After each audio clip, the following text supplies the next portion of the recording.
सिर्फ 2 प्याज और 1 अंडे से ये मैंने चटपटे और क्रिस्पी पकोड़े बनाए हैं।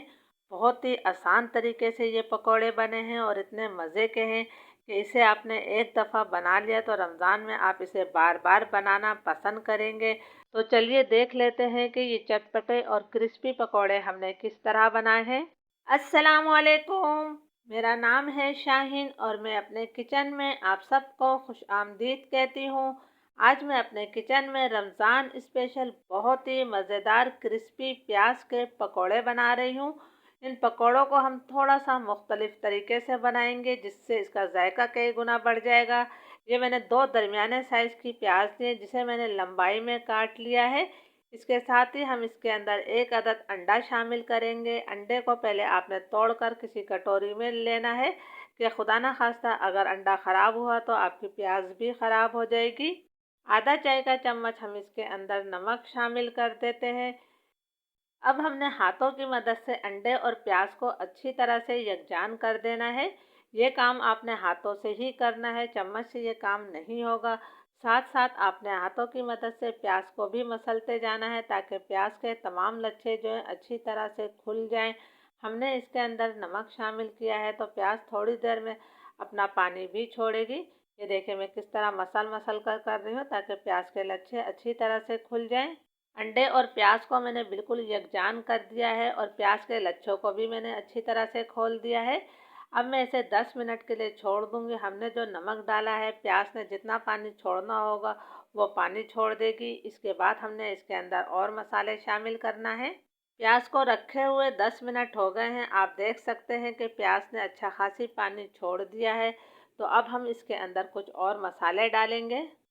1/4 टीस्पून में इसके अंदर अजवाइन शामिल कर रही हूँ। पकौड़ों में अजवाइन की बहुत अच्छी खुशबू और जायका आता है। आधा चाय का चम्मच भरकर मैं इसके अंदर कुटी हुई लाल मिर्चें शामिल कर रही हूँ। मिर्चें आप अपने टेस्ट के मुताबिक भी ले सकते हैं। 1 चाय का चम्मच भरकर मैं इसके अंदर कुटा हुआ साबुत धनिया शामिल कर रही हूँ। साबुत धनिया को आपने थोड़ा कूट कर ही डालना है, इस तरह इसकी खुशबू बहुत अच्छी तरह से निकल कर आती है। और आधा चाय का चम्मच हम इसके अंदर कुटा हुआ ज़ीरा शामिल कर देते हैं। नमक हमने पहले ही डाल दिया है। 2 हरी मिर्चों को हमने बिल्कुल बारीक काट कर शामिल कर दिया है। अब हाथों ही की मदद से हमने इन तमाम मसालों को भी प्याज के साथ अच्छी तरह से यकजान कर लेना है। बहुत अच्छी तरह से आपने इन मसालों को यकजान करना है। तो लीजिए जी, मैंने तमाम मसालों को अच्छी तरह से यकजान कर लिया है। तो अब हम पहले हाथों को धो लेंगे, फिर इसके बाद हम इसके अंदर बेसन शामिल करेंगे। ये 1 कटोरी में मैंने बेसन लिया है। बेसन आपने एकदम नहीं डालना है। पहले मैं 4 खाने के चम्मच भरकर बेसन शामिल कर रही हूँ। इसके अंदर बहुत ज़्यादा बेसन नहीं जाता है। ये मैंने 4 खाने के चम्मच बेसन डाल दिया है। तो अब हमने हाथों की मदद से इस बेसन को जो है प्याज के साथ अच्छी तरह से मिक्स कर लेना है। आपने इसके अंदर पानी का इस्तेमाल बिल्कुल भी नहीं करना है। प्याज और अंडे में जो नमी है ये बेसन उसी से ही अच्छी तरह से मिक्स हो जाएगा। सब बेसन को मैंने अच्छी तरह से मिक्स कर दिया है, लेकिन अभी मुझे इसके अंदर बेसन थोड़ा सा कम लग रहा है तो मैं 1 खाने का चम्मच भरकर बेसन और शामिल कर रही हूँ। और इस बेसन को भी हमने अच्छी तरह से मिक्स कर लेना है। हमें किस तरह का मिक्सचर चाहिए जब ये बेसन में मिक्स कर लूँगी तो फिर आपको दिखाती हूँ। बेसन को मैंने अच्छी तरह से मिक्स कर लिया है। अब ये आपस में जुड़ रहा है आसानी से, ये देखिए जी, यानी ये पकोड़े बनने के लिए तैयार है। तो अब हमने इसके अंदर आखिर में 1 मुट्ठी भरकर हरा धनिया शामिल कर देना है। हरा धनिया बहुत ही अच्छा लगता है इसके अंदर।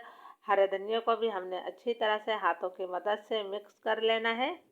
मैंने हाथों पर जो है थोड़ा सा तेल लगा लिया है। इस तरह मिक्सचर जो है हमारे हाथों पे चिपकेगा भी नहीं।